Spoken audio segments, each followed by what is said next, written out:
That's one thing with hot yoga. It cleaned up my lifestyle a little bit because you go out and party the night before hard, and then you got to get up and go do yoga in the morning because you've committed to that and you're going to do it. You're miserable in that class, and you start to make choices a little bit the night before. I'm going to class tomorrow. I'm going to take it back a little so I'm not just suffering.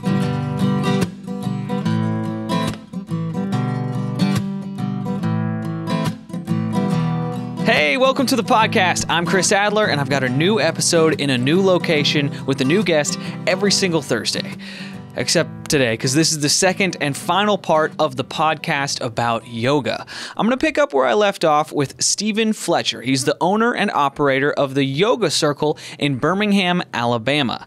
Stephen has just gotten done teaching an hour of hot yoga that I sat in on. Hot yoga is doing stretches and poses in a room that's heated to about 100 degrees.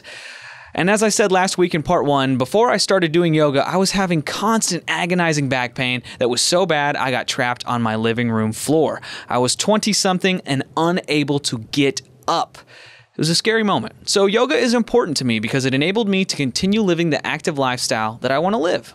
After I published part one last week, I got two main complaints from people. Complaint number one is I can't do yoga because I'm physically unable to.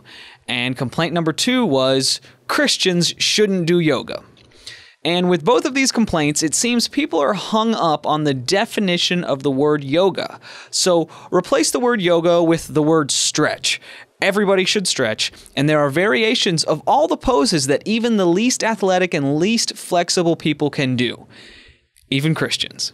And speaking of Christianity, Stephen and I disagree theologically and spiritually about quite a few things, but that doesn't mean we can't sit together and talk and be friends. In fact, it probably means we should sit together and talk and be friends.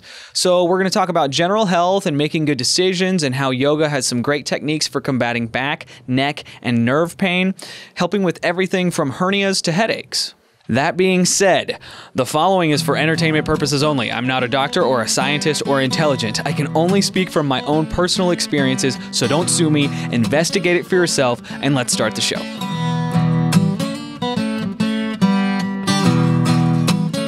Have you ever had anybody in one of these classes get like dangerously dehydrated or anything like that? Yeah, certainly here and there, people are not taking care of their diet, not aware that they don't drink water on the reg, and they didn't, weren't aware how much they were actually going to sweat and lose in here. Now, of course, we never had anybody die or get to the point that even had to go to the hospital. Right. I guess I'm 14 years into a studio ownership at this point, and I've only had somebody faint 2 times in 14 years, and one of them was because I turned my back and she tried to leave when I wasn't looking, and she opened the door from being hot and already dizzy, and this cold air hit her and she just went to the floor. Yeah. And just collapsed. So that's why we do have some etiquettes. Don't leave the room without talking to the teacher. If you feel dizzy, don't stand up. Don't start walking around when you feel dizzy. Like, just chill out on the mat. I know you want to leave because you're hot, but you need to sit down. If I haven't been drinking enough water, or if I haven't been coming to yoga as often and I go really, really hard, I will every once in a while get a little bit of that tunnel vision. It starts closing in a little bit. And so you just chill out. You just take it easy for a couple minutes and hopefully try to jump back into it. You know? The most dangerous thing is when you stop sweating, actually. So if you sweat, you're sweating, you're feeling like crap, and then you stop sweating, then you need to go to the hospital maybe, or get out of here and drink some water and chill out. That's the danger point. Yeah. If you find yourself dry. And it is really weird, but about 15 minutes into the class, I had to pee a little bit. And I knew that 15 minutes later, I'm not going to have to pee. It went away, didn't it? It retracted that back. We're going to need that. Never mind. Yeah, man. The body can be controlled in ways that we don't know. Yeah, it's amazing. We can't imagine because it's a refined art. Just anything you go into and study, you'll discover that there's so much refinement and possibility to it. Like any trade, anything. Yeah. Recording. Yeah, exactly. Bricklaying, whatever. Yeah, whatever it is. Yeah. And it's so funny, man. There are people that are kind of serious about yoga. You know what I'm saying? Mm-hmm. Oh yeah. And I know you know them. I know them. Yeah. That come through. But and it's shoot. If you're gonna be serious about something, great, good job. If you be serious about yoga, that's awesome. There are so many other things that you can be serious about, and at the end of the day, you've not only wasted your time, you've made yourself like less healthy or less happy. Whether it's video games or social media or pornography or whatever, you can be obsessed with that. And at the end of the day, what did you gain? Nothing. You lost a lot, in fact. And so if you're going to be, over the top serious about something, yoga's not a bad choice. Yeah, not a bad choice, but anything can be abused for sure. I mean, there are people that would practice yoga 2 or 3 times a day that even come to the studio, and it's all in the right intention, because we could see that they were using it as an escape and to overwork their bodies and to get away from something. It's almost like the joggers that are running from something, not running for their health, but running away from their problems, instead of running for the right reasons. And that happens here too. You got to be aware to not overuse it. I think I did too much yoga at one point in my life. I've been injured as well. I don't know if it was directly from yoga, but listen to your body, Mm-hmm. It's like, all right. But I listen to my body in the incorrect way. Like going back to the touching my toes thing. Like when I go to touch my toes and it hurt the backside of my legs, I thought, oh man, I don't need to do that, But no, it's like there's a good stretch and a good bad pain stretch. and bad pain. Yeah. And learn to, because good pain, the more good pain you can kind of put yourself through, if it truly is good pain, go for it. It'll help the pleasure on the flip side, and naturally so. Yeah, like you gotta play with both. Definitely, growing pain's not the pain of breaking things open all the way, but growing pains, not breaking pains. Yeah, growing. Nice. Were you the one that used the illustration of like, pretend there's just a string at the top of your head pulling straight up? I maybe have before. I don't remember from the past, but there is. You're thinking about an anti-gravity, an upward mobility. Yes, pulling up from your crown, drawn into the traction of your spine. I mean, just sitting up a little straighter will bring a little more space between the intervertebral disc, which again, that's why they eventually compress or blow out in some people, from too much of this and just letting everything drag down. Of course, there's a case for going upside down. All the inversion poses or, gravity boots, inversion tables, things like that are going to traction your spine the other way. It is said to be one of the healthiest things you can do for your spine is to traction it, just to take all that pressure off of it. Yeah. Again, a metaphor. Take the pressure off your shoulders. Take the weight up. You don't have to do everything in this world. Like you're not missing out on everything just because you haven't realized every one of your dreams on your dream board. Dream board, yeah. That's not a failure. You don't have to frenzy to get to them.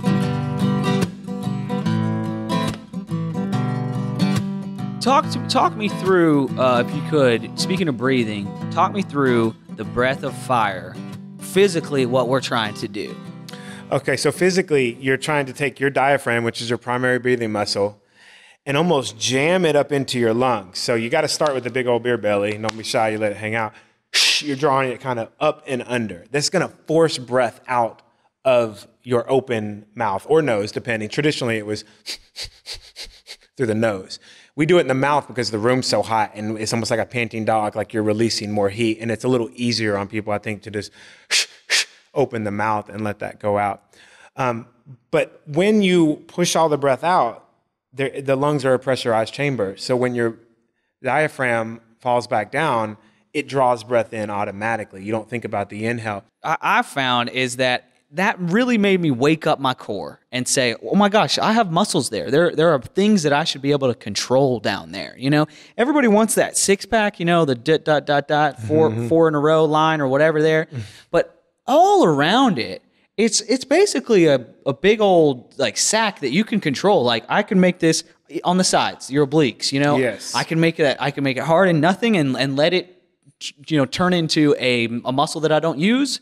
Or I can turn it into something that I can control, something that I can make hard, something that I can hold myself up with. A lot of people don't realize, like, from your sternum down, there is stuff there that you can control. Yeah. You see people with hernias they've just got that intestinal wall just blown out in all kinds of pockets everywhere across their body. They don't realize, like, if you had kind of worked on keeping that sewn up, don't let the stitches come loose, man. Right, yeah. Because, dude, I gotta say, man, yoga is preventative medicine. Body maintenance, it becomes absolutely crucial if you want to maintain an active life.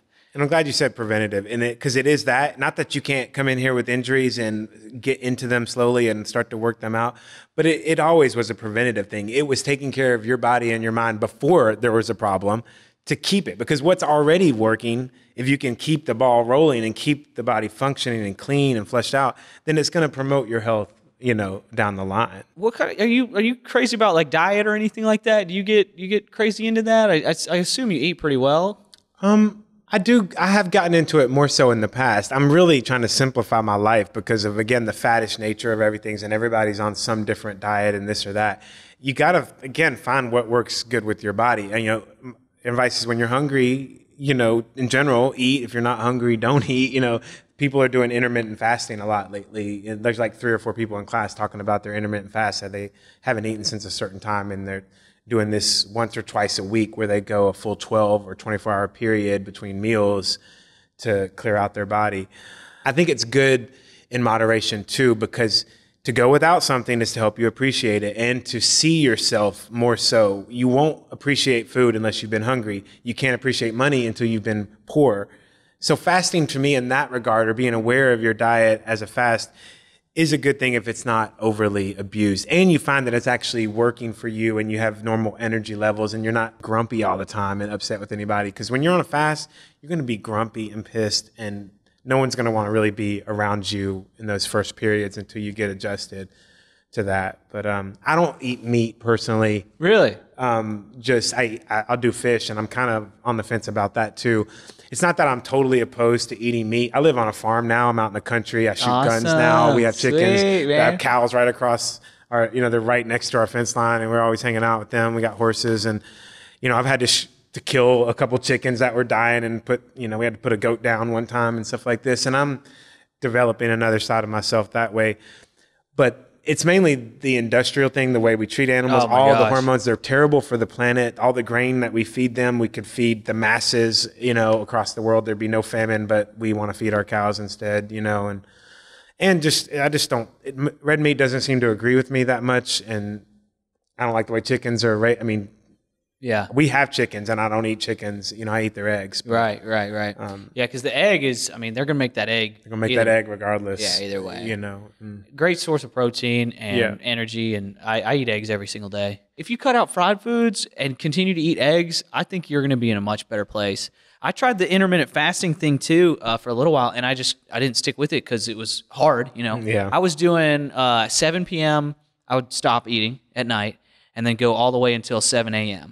And when you wake up at like 4 in the morning, that's a good chunk of time, to be awake and on both ends. And I definitely noticed a big uptick in my metabolism. Like as I get older, I see my metabolism slowing down. I could eat the same amount and I could exercise the same amount, and I'm slowly going to get fatter. Yeah, right. That's just the way it goes. It changes, yeah. Metabolism slows down as you get older. But I saw a huge uptick because my diet stayed the same. I was eating all the same stuff, but I was lighter. I was definitely lighter, even though I was eating the exact same, maybe even worse. It was just that time frame in which my body was like, oh, okay. Let's burn some of this. We got some of it. Let's burn some of it, Diet is a huge thing, though. Not like diet, like we're thinking, like go on a diet. Paying attention to your food is what I would want to tell everybody to do if I had a platform. It's like where does that food come from? What are you eating? What is, what part is, how does it make you feel? Not eating too much of it. And, is it good food? Does it come from a good place? And that's what I just, you can't eat like crap and come to hot yoga too, because that's one thing with hot yoga. It cleaned up my lifestyle a little bit, because you go out and party the night before hard, and then you got to get up and go do yoga in the morning because you've committed to that and you're going to do it. You're miserable in that class, and you start to make choices a little bit the night before. I'm going to class tomorrow. I'm going to take it back a little so I'm not just suffering. Yeah, man. It's with jiu-jitsu. I go to jiu-jitsu every Saturday morning now. And I know that, all right, man, the choices that I make on Friday night are going to pay, or they're going to come back on Saturday. I'm going to get destroyed by somebody if I don't have if I'm not coming into that equipped. Unless I can distract him with the smell of alcohol coming out of my skin so strongly that he just, keels over. And then I can put him in submissive position. I win. It's perfect. Here, smell this. But that's tough. That's tough to do, I like to think of it as this, and that is like drinking one beer is fun, but drinking 2 beers is different. And drinking 3 beers is different. And drinking 4 beers is different. And you get to a point where you're kind of manufacturing joy or good feelings or whatever. And that's just kind of false and manufactured once you get to a certain point, you know? And for me, that manufactured joy is almost mathematically perfect. The what I added to Friday night, I subtracted that joy from Saturday, you know? Like if you're going to something for your joy and that substance, that whatever is creating your joy, count on whatever you add to falsely on a Friday night, it will be subtracted from you on Saturday. So you can't win, you know? Like you're not winning. You might think you're winning, but you're not. You're just delaying. Right, like ecstasy is really nice while you're on it, and then when you have no serotonin the next day, and the whole world is shit, and you're just like depressed, you know, you're just like, what are you gonna do? I had a buddy of mine that he and his friends were heavy into ecstasy, and they had to have Xanax the next day, otherwise to cope. Yes, and you're like, oh, okay, so you see the equation, so you see what's going on. Cause effect. Spiral down. Exactly. So. The first step is to see that, and then the second step is to take, proactive. Right. Good point too. The first step is seeing that we got to meet yourself where you're at. We tell that in yoga too all the time in the class. Be here, right with your body as you find it, not your future body, not your past body. See it first, recognize it. That's almost a scientific hypothesis, right? Or the scientific method is like identify first. What are you working with? What's going on? And only then can you make changes or alterations. Yeah, I mean, I'll never forget you said that in a class one time. Think about how you're feeling. Identify how you're feeling. Like, do you feel antsy right now? Do you feel sad right now? You as a guy, emotions, no thank you. Any kind of heartstrings being tugged, no, push that away. That's not something that should occur. But those things are gonna occur. So to instead be aware of them, that was a huge thing for me, just in my emotional maturity and development. Like, okay, I'm sad right now, I'm disappointed right now, but knowing that there's power in that too, man. Yeah. Taking note of that and saying, okay, all right, that's what's going on in my head right now, and that's okay.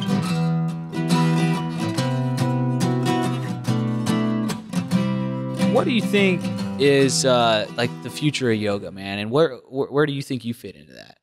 Oh man, where I fit into it's a whole nother question as far as the future of yoga, because I'm just a tiny little speck of dust in the whole yoga movement. If yoga continues on its current trajectory, barring other people keeping true to its roots, I mean, there's always, the more somebody takes it and, just dilutes it and turns it to whatever they want, there's probably going to be enough purists on the other side to say, no, this is where it comes from and this is what it's about, and we got to keep in touch with it. I don't think it's a fad, though, overall. I think some of the types of yoga are going to be a fad. I don't think hot yoga is going to be a fad because there's just too many benefits that people have come in here. Too many people have come in and felt better doing hot yoga, no matter how grueling it is. And the thing is, we can adjust the postures. You might not be a fan of every posture in hot yoga, but you can do different postures, and I encourage that. It used to be real militant and strict, don't do anything other than what I tell you to do, and I never really liked that. The future of yoga is going to be glamorized on one end. It's going to be the Instagram stuff. It's going to be this outward thing, and then there's going to be hopefully a sect that is still keeping true to it and not making it about the playlist and about the Lulu clothes that you're wearing. Yeah. Sure, yeah, man. But my future, I don't know. I'm going to keep doing what I'm doing. I'm super fortunate. I mean, not that I didn't work my ass off. I mean, working is not usually a problem for me. I feel like that's an inherent thing in life, and it's very meditative to work hard. I've always put a lot of, I've invested a lot in my work ethic. I think that's the one thing that I have. I don't think I'm so smart. I'm not a great businessman. I got a C in business in massage school. I started in massage first, Sure. And I wasn't very good. I never saw myself as a business owner.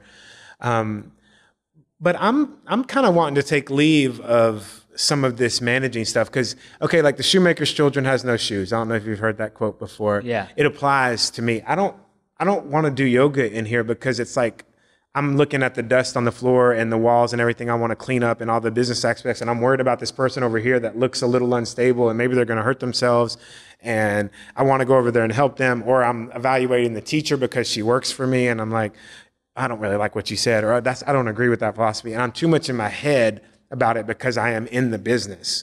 So if I'm going to return to yoga, I almost personally need to get out of this stuff, at least overly involved with management, which I've got a manager now, and I'm trying to take steps to that so I can get back to it. But I almost don't want anything to do with this type of yoga anymore right now. When I want to go write a song, I want to go hang out with my girlfriend. I want to go get on the farm and move some dirt and play around and do other things that are away from this, because that's where I'm finding more meditation. This isn't meditative to me anymore personally, because I'm 14 years in to running a business, and it's become a business. And that's another loaded question, because you have to make money to stay alive. And so I'm offering yogas that sometimes I don't even fully love or agree with. And yet I'm teaching what I believe and trying to keep the core of the studio still me and my philosophy and our mission statements and things like that. So I'm having to wrangle the difference of my own opinions, opposing ideas to, I don't like that yoga, but it's real popular. A lot of people come to it, versus trying to keep the integrity of something and still being a good person in the community, a good business in the community that's offering something that's of worth, and it's going to help people in this community in Birmingham and everywhere else to do what we're here for, to be like better people, to be aware, to be kinder with each other, no matter our religion or our differences or anything else, but to work on the principles of, like, again, eye contact and being kind to somebody and being empathetic and really trying to see yourself in somebody else that might be a different religion or a different color, or, and knowing that that's you, man. It doesn't matter what name you gave to God or what origin background you came to.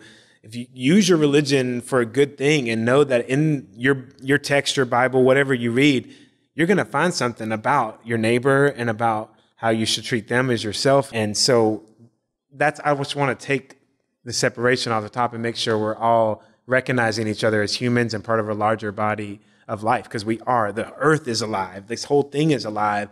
And we're almost a virus killing it off. If we're not going to pay attention to our host and recognize that our host is suffering, then how smart are we?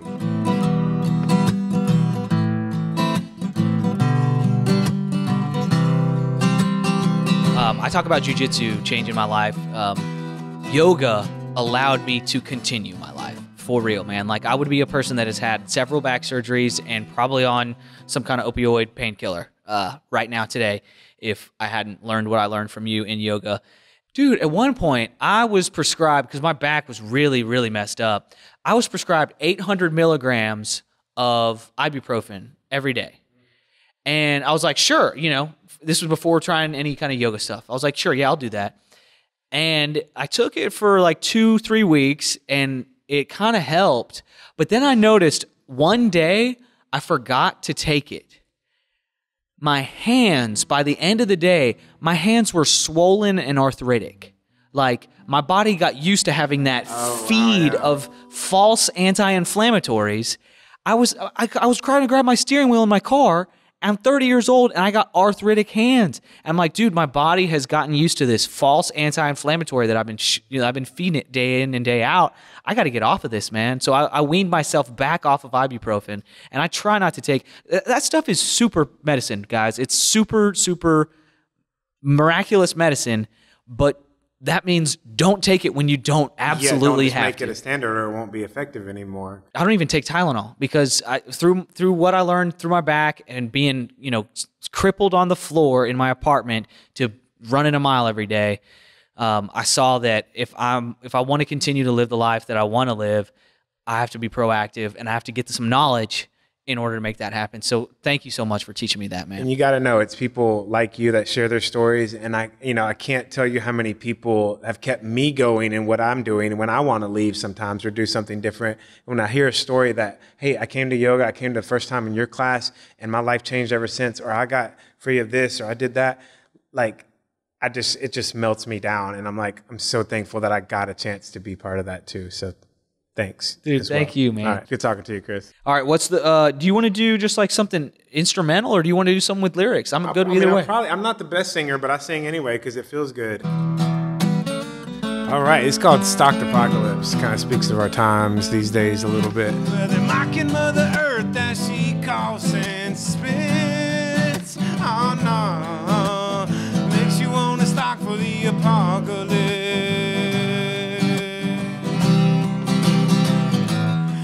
Stocked for the apocalypse.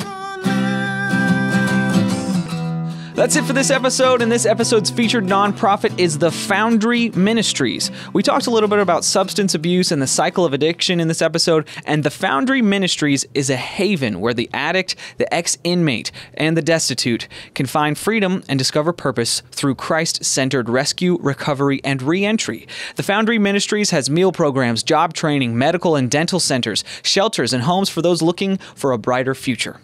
For more info, go to foundryministries.com. Next week, the guest is George Edmondson. He's a video producer out of Tuscaloosa that grew his media business from the ground up, and before he knew it, he was shooting videos for Mercedes-Benz and Nick Saban. This guy is great, and he's going to talk about business, family, film, everything. He's an awesome guy. That's next Thursday. So until then, please do like and comment and subscribe. Thank you so much for watching and listening, and I'll see you next week.